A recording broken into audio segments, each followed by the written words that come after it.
आज हमारे पास एक पहेली जैसी स्थिति है। एक ऐसा स्टॉक जो आप सोचिए साल भर में 115% ऊपर गया हो, जबरदस्त। रिटर्न, बिल्कुल। और फिर सिर्फ एक महीने में 22% से ज्यादा नीचे। तो सवाल यह है कि ये बस एक छोटा मोटा झटका है, एक हेल्दी करेक्शन, या फिर किसी बड़ी गड़बड़ी का पहला संकेत? हमारे पास जो सोर्सेज हैं उनके आधार पर आज इसी गुत्थी को सुलझाने की कोशिश करते हैं। तो चलिए सुराखों को जोड़ना शुरू करते हैं। पहला जो सिग्नल मिला वो चार्ट्स पर था। 28 नवंबर को एक वीकली स्टोकेस्टिक क्रॉसओवर दिखा। अब इस सुनने में तो काफी टेक्निकल लगता है। आम भाषा में इसका क्या मतलब होता है? आपने बिल्कुल सही पकड़ा। इसे ऐसे समझिए कि कोई गाड़ी फुल स्पीड में जा रही है और अचानक उसका एक्सेलरेटर पर से पैर हट जाता है। अच्छा, ये क्रॉसओवर ठीक वैसा ही सिग्नल है।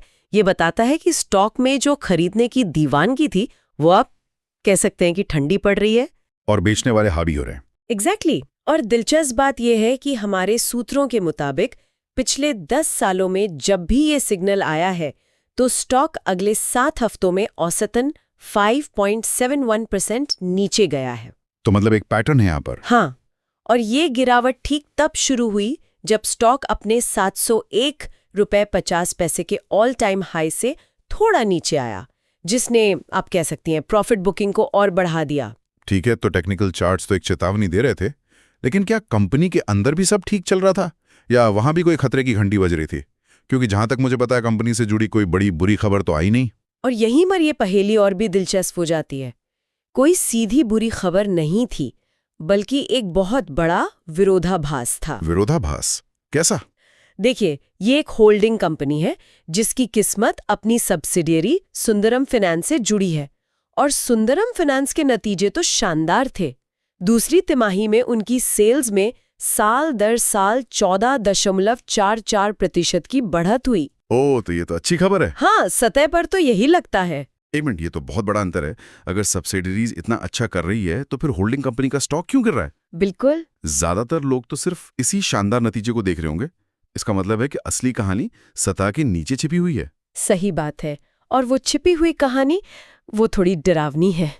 अगर हम होल्डिंग कंपनी के अपने स्टैंड अलोन नतीजों को देखें तो मार्च 2025 में उसकी सेल्स में 77.32% की भारी गिरावट आई थी। 70% से ज्यादा? हाँ, तो यहाँ कहानी एक विरोधाभास की है। बाजार एक चमकती हुई गाड़ी यानी सब्सिडियरी को देख रहा है, लेकिन उसके इंजन में होल्डिंग कंपनी में गंभीर दिक्कतें हैं। और ऊपर से आरबीआई ने पूरे एनबीएफसी सेक्टर पर नियमों को लेकर जो सख्ती दिखाई है उसका दबाव भी इस पर महसूस किया जा रहा है।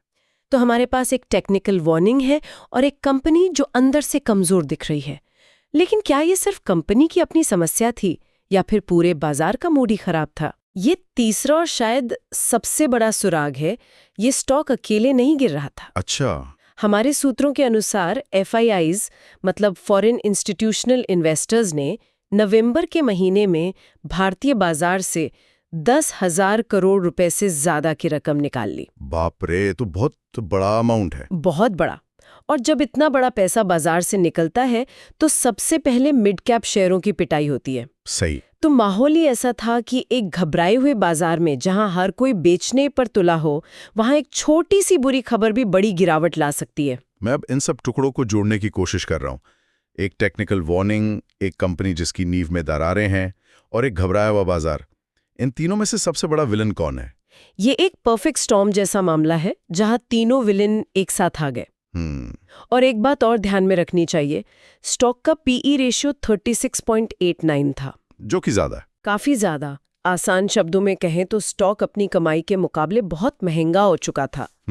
और जब कोई चीज पहले से ही इतनी महंगी हो तो उसे गिराने के लिए बस एक हल्के से धक्के की जरूरत होती है। और यहाँ तो 3 बड़े धक्के एक साथ लगे। बिल्कुल। तो कुल मिलाकर ये सिर्फ एक हेल्दी करेक्शन से कहीं ज्यादा गहरा मामला लगता है। हाँ, और ये एक महत्वपूर्ण सवाल खड़ा करता है। जब किसी स्टॉक का मूल्यांकन इतना ज्यादा हो और उसके अपने नतीजे उसकी सब्सिडरी कंपनी के नतीजों से बिल्कुल अलग कहानी कह रहे हों, तो एक निवेशक को किस पर ज्यादा भरोसा करना चाहिए? मौजूदा चमक दमक पर या अंदरूनी कमजोरियों पर? ये सोचने वाली बात है। और एक और बात, क्या हर बड़ी गिरावट की शुरुआत एक स्वस्थ सुधार जैसी ही नहीं लगती?